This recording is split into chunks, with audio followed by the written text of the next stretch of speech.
Hello and welcome to week one. This is CJAG 6351, section 783. This week, we're going to be discussing, and we're going to introduce you to comparative criminal justice studies, comparative criminal justice systems, and measuring and comparing crime between systems. So this week, we're going to describe, this week, we're going to describe many of the reasons for studying and comparing crime and justice between countries. It explains how comparing across national borders help us learn how other nations approach crime and criminality. And it could, in turn, help us as criminal justice administrators to reform our system and to make our system better. We can find the things that are working in other countries and emulate those and see the things that aren't working in other countries, and we want to avoid them altogether. Um, there's a lot of reading for you to do this week. Um,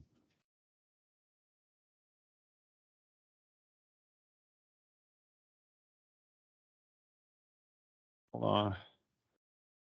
Um,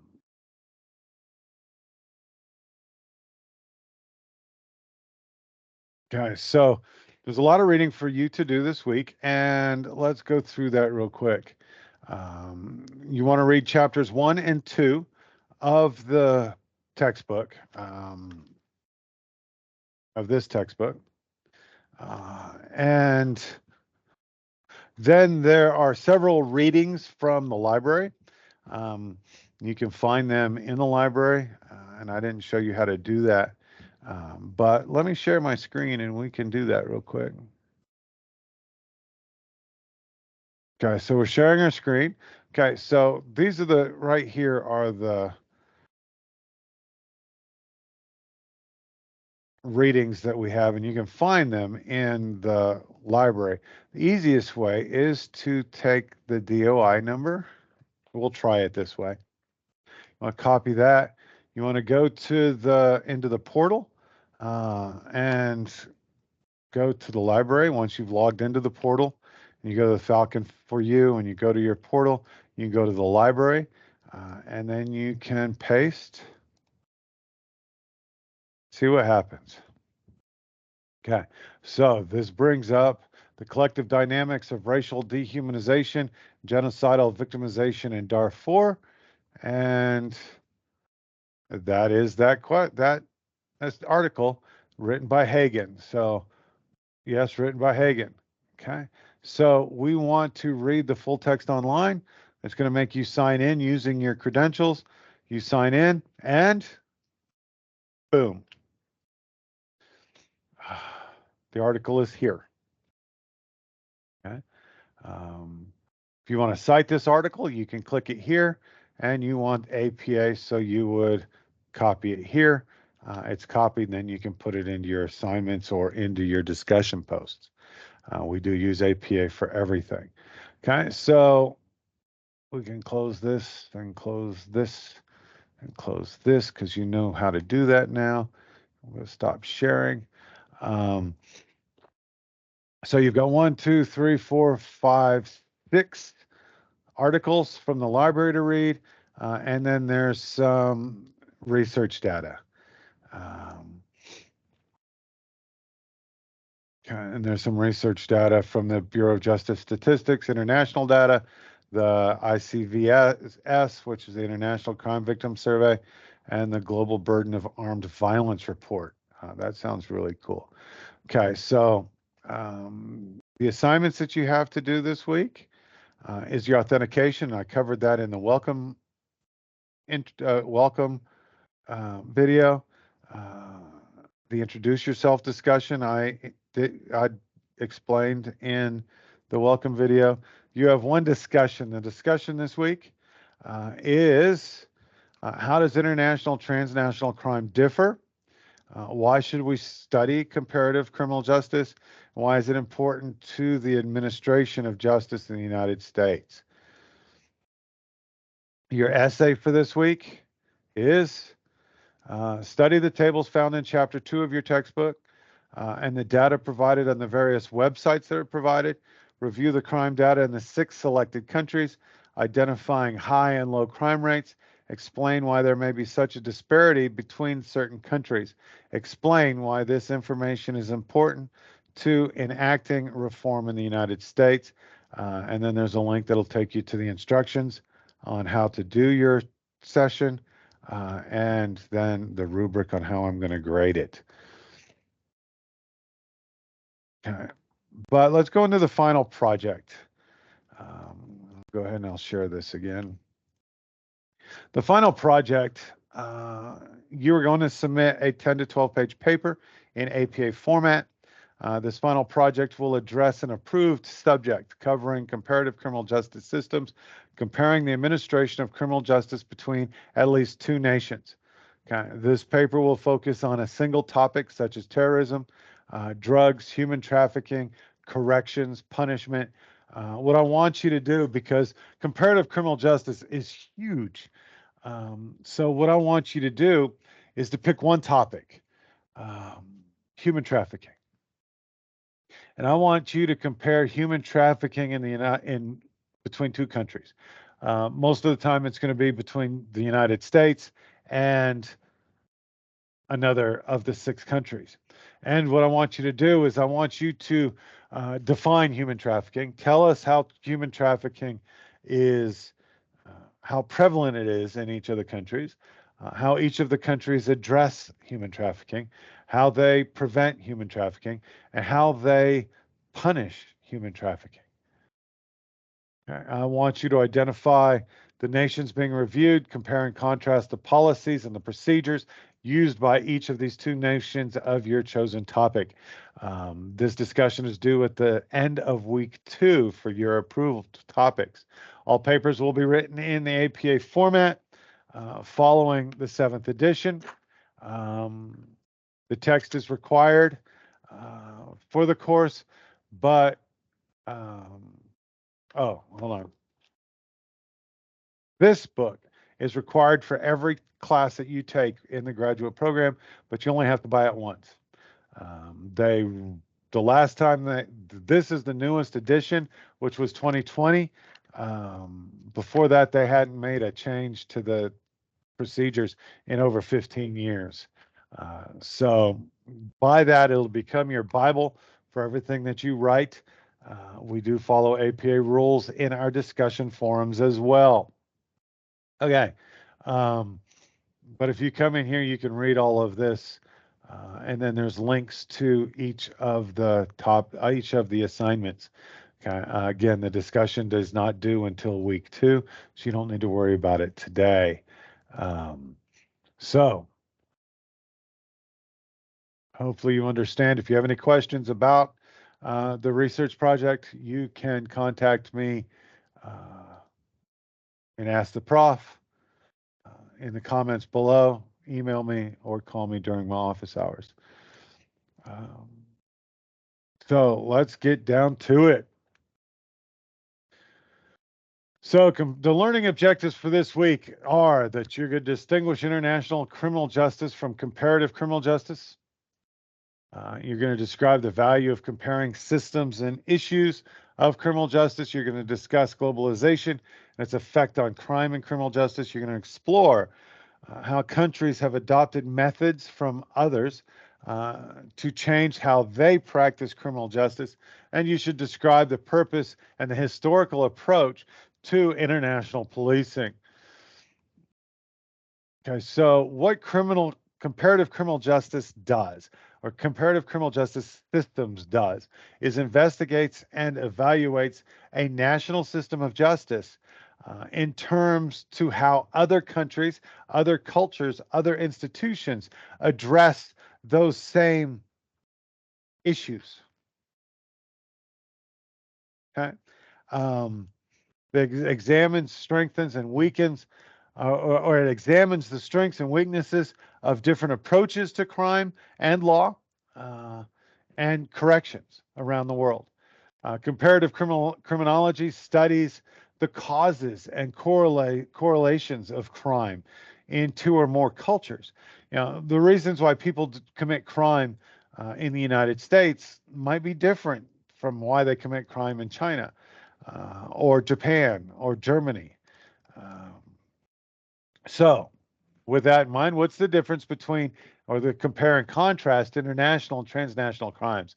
International crimes are crimes against the peace and security of mankind. Okay, internationally, they're based on international agreements between countries or legal precedents. For example, we do not commit genocide. Okay, right now, South Africa is in the World Court in The Hague, um, bringing charges against Israel for committing genocide against um, Israel, against the Palestinians in Gaza. Torture is an international crime. Everybody recognizes that torture is illegal. Enslavement and slavery is also considered an international crime, or because these are mele and se. Every country around the world agrees that these are crimes, which makes it an international crime. As compared to a transnational crime, are offenses whose inception and acts and impact involve more than one country, usually involve the provision of illicit goods or infiltration of businesses or governments. The greatest example for this would be illegal arms smuggling. Okay, so there are a lot of arms dealers in this world, and what they're going to do is they're going to buy arms from Russia. They're going to buy arms from the United States. They're going to buy arms from China or Iran, and then they're going to sell them to the Houthis. Okay, they're going to sell them to the Al Shabaab in Africa. They're going to purchase. They're going to obtain weaponry from one country and then sell them to another country. A transnational crime would be fentanyl. Fentanyl is coming out of China and it's being given to the cartels in Mexico, and then they're being brought into the United States, and then they're sold, and it's killing people. I'm sure you've seen the commercials on TV and the ads. It's political hack season, so the politics is going to become a nightmare, and so we're going to be looking. We hear about how one tablet of fentanyl can kill you. And these are transnational crimes. So an international crime is also regulated by the International Criminal Court. The International Criminal Court was founded in 2002 in Den Haag in the Netherlands. It adjudicates international crimes. For example, the president of Liberia was committing genocide.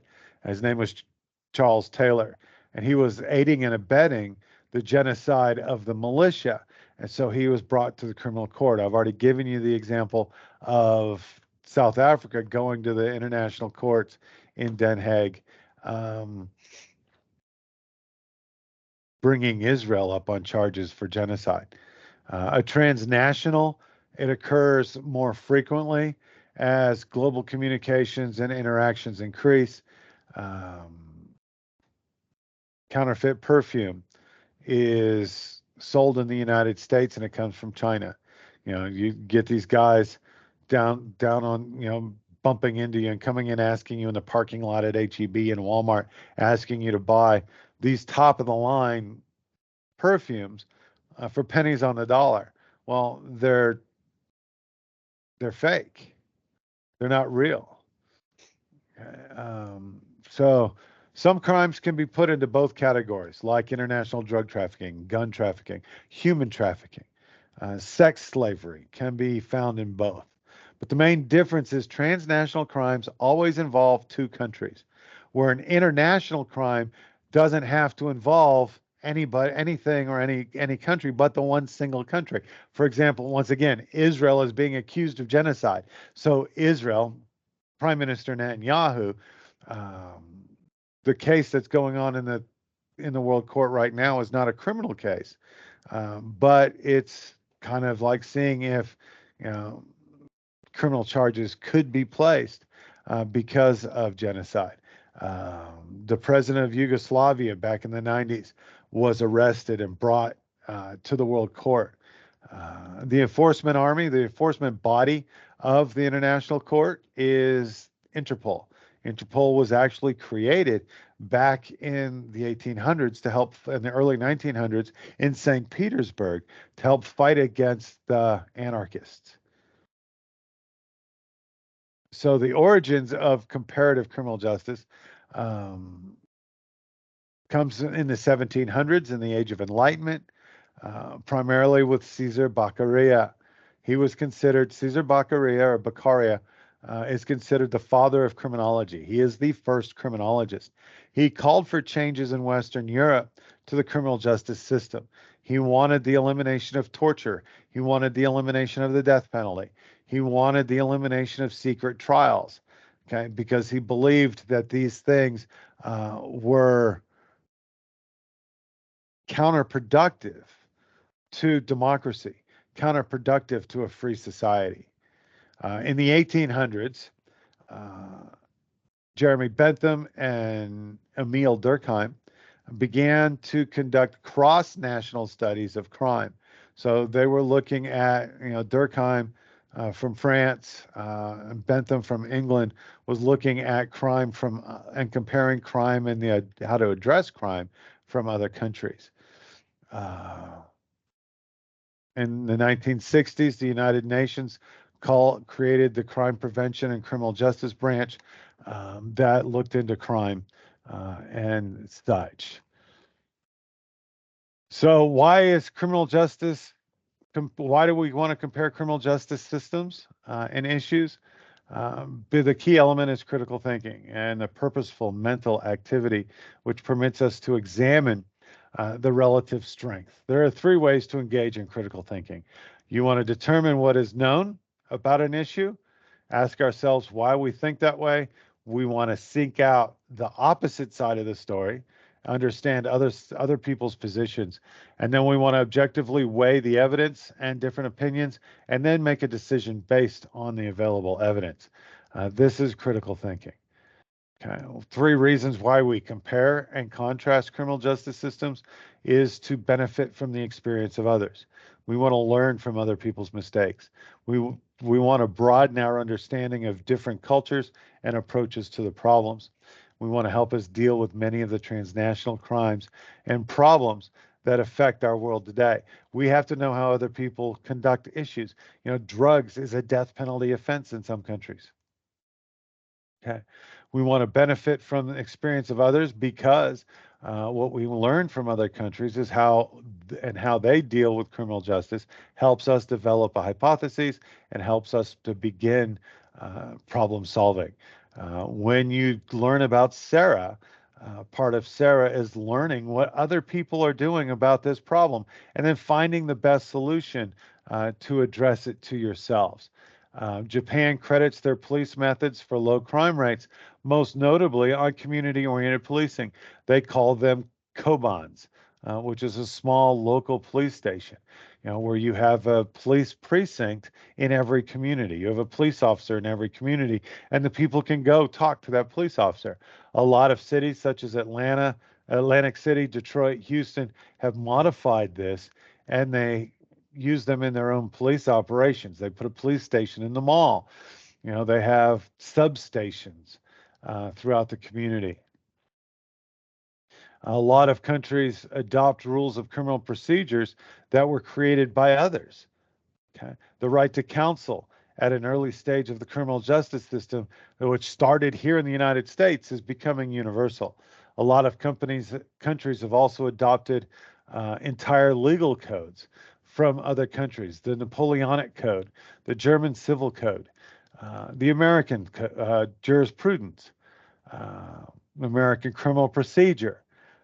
Some countries adopt these.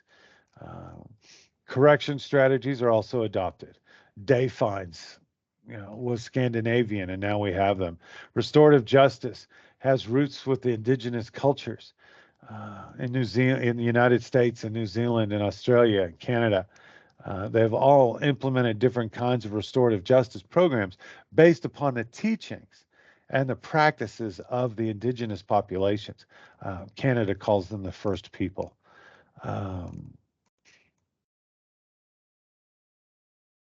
We do this to broaden our understanding. We want to avoid ethnocentrism and believing that our country, our culture does things right and everybody else is wrong. Okay.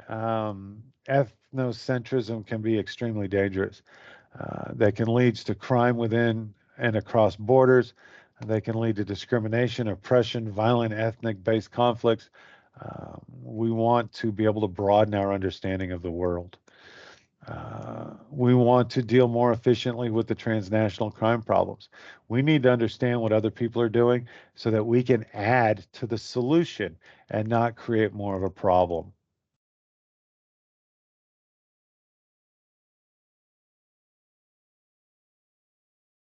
Okay, so there's 192 independent countries in the world. An independent state refers to a people who are politically organized into a sovereign state with a definite territory and a defined territory. So, an independent state would be the United States or Israel. A sovereign state is an internationally recognized unit of political authority. This would be Hamas or the Palestinian Authority. They are a sovereign state because they're internationally recognized, but they do not have a defined territory. There are also 76 dependencies, even more nations than independent sovereign states. Okay. There are in our system that we're going to be using for this class, we're going to be using the United States, England, France, Germany, China, Japan, and Saudi Arabia. We've chosen these because of their professed values. Their proclaimed values by the participants of the system. Their underlying values are not openly proclaimed, but nevertheless, they govern the actions within the criminal justice system. China individuals have rights that may protect them from government intrusion, which is a professed value. But according to the underlying values of the Chinese society, the needs of the society are more important than the needs of the individual. Okay? Political culture versus politicized culture. A political culture is the administration of justice is a governmental function where cultural patterns of behavior and thought have been developed over the course of the society's history, establishing it as a culture. A politicized justice involves perverting the judicial and criminal system process to achieve political ends, usually to punish enemies of the regime in power and to deter others by joining those enemies. I'm going to get really political here, but the most accurate example of this, I'm going to say, is what they're doing with Trump right now. All of these prosecutions against Trump, all of these states that are trying to keep Trump off of the ballot, is a politicized justice system where you are using the power of the government to attack your enemies. The rioters of January 6th are being held in prison without charge, a lot of them are still without charge. It's been 3 years and they've been languishing in jail. The Constitution hasn't applied to them because they have been deemed insurrectionists. Okay? But the violence and the damage that was committed on January 6th is nowhere near the level of damage that was committed to federal property during the summer of 2020 in the George Floyd riots. Okay. The textbook uses the examples of Stalin's opponents and how if you opposed Stalin, you found yourself in the gulags or out in the prisons in Siberia. The families of legal traditions, common law came out of England, civil law came out of France and Germany, socialist law came out of China, sacred Sharia law came out of Saudi Arabia, a hybrid system came out of Japan, and the adversarial due process system came out of the United States. All of the modern legal systems are based at least partially in one or more or another of these systems.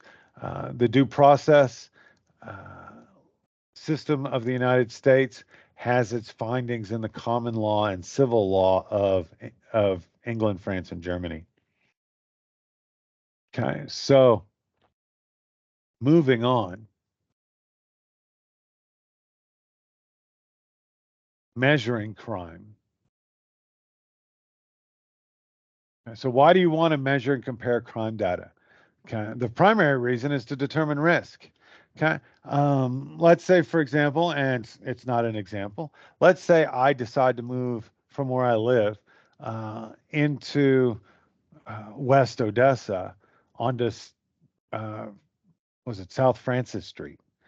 Okay, so I can go compare the crime data to where I live now to the crime in West Odessa. Or if I want to move to Houston or Canyon or somewhere else, the primary reason is to determine risk. And the risk of crime evaluates the probability that certain crimes will occur and the potential harm that they will cause to society or to me. Okay? So we want to do this with other countries.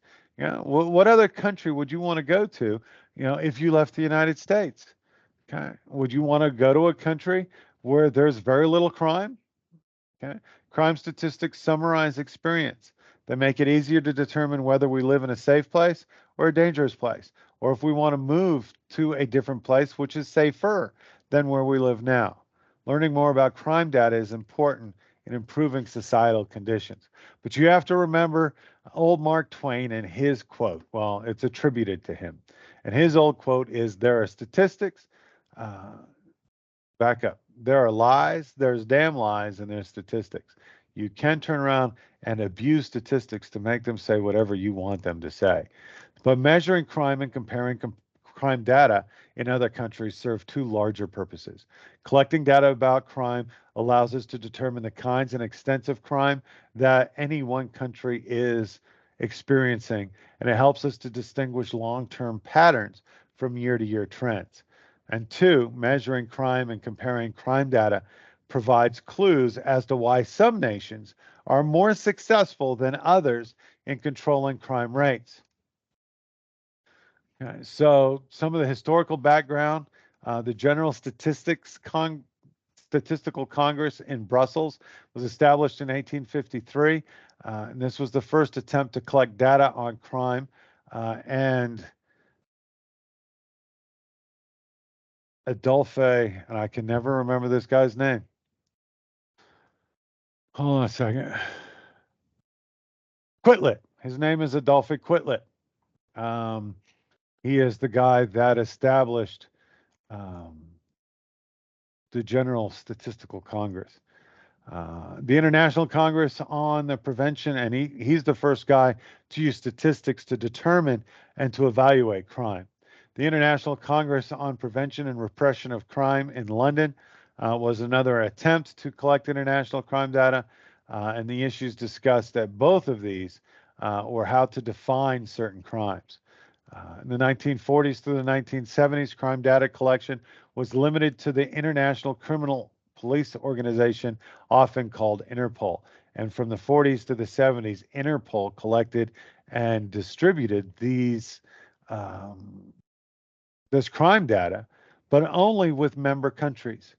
Okay, if you're not a member of the World Court and Interpol does not operate in your country, Interpol does not have that information. I think you can get U.S. information from Interpol because the FBI provides it to them, but the United States is not a member of the World Court, and they are not a member of Interpol because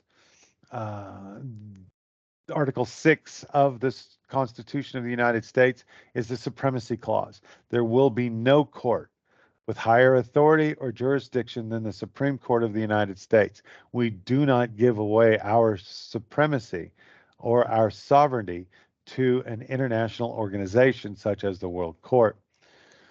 Okay, the United Nations surveys of crime and trends operates the criminal justice systems of all of the members of the United Nations, which we are a member of, and we're a member of the Security Council. But the United Nations cannot actually dictate what we do. The United Nations cannot bring us to court. So the CTS, the Crime Trends and Statistics, consists of 4 parts. The police, prosecution, courts, and corrections or prisons. The annex was developed for the countries in Europe and requested supplementary information. Uniform crime reports. The United States used to have the Uniform Crime Report, and it was compiled and published annually by the FBI. I provided you with the links on how to get there. But now the FBI uses NIBRIS, which is the National Incident-Based Reporting System. The UCR and NIBRIS are voluntary. Not all police departments report the crime data, but it should give you a accurate representation of crime around the country. There's 3 perspectives on crime. First is the police.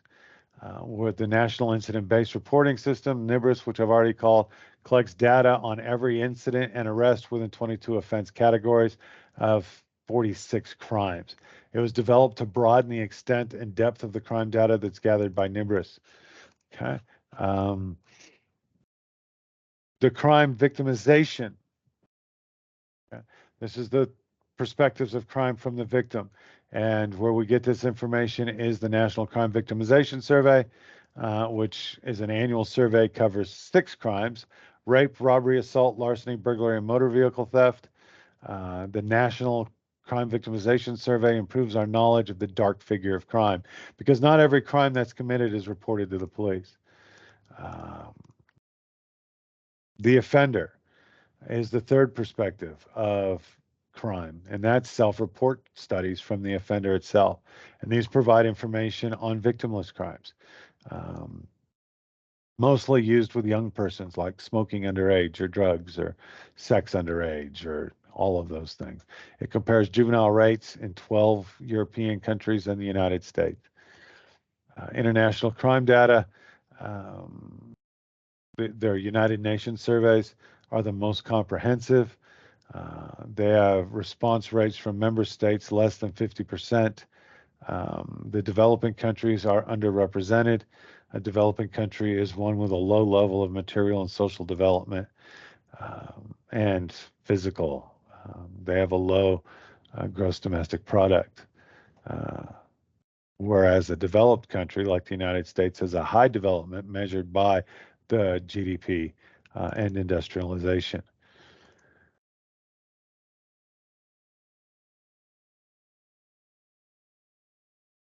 Okay, so I'm at 33 minutes. I'm not supposed to go over. I'm not supposed to go over 30 minutes. I'm not going to go over it. There's a lot of reading for you to do. Some of the crime rate things that we found is the lowest crime rates are in Japan, Saudi Arabia, and Germany. The highest are in France and the United States. China does not have homicide rates published regularly over time. So the International Crime Victimization System reports that the United States has the highest overall rates of the 10 crimes that are surveyed in that. Countries with low crime rates was Switzerland, Japan. And Japan has such because their culture is different from Western values in many ways. It stresses group norms. It's the suppression of individualism, the suspicion of outsiders, and such. Saudi Arabia does not participate in the International Crime Victimization Survey.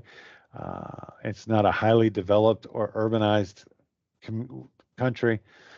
They offer 2 reasons for the low crime rate: harsh corporal punishments, fewer crimes because of their devotion to the Quran and the teachings of Islam and Sharia law. Okay. So the United States has high levels of crime, probably the problem of violent crime.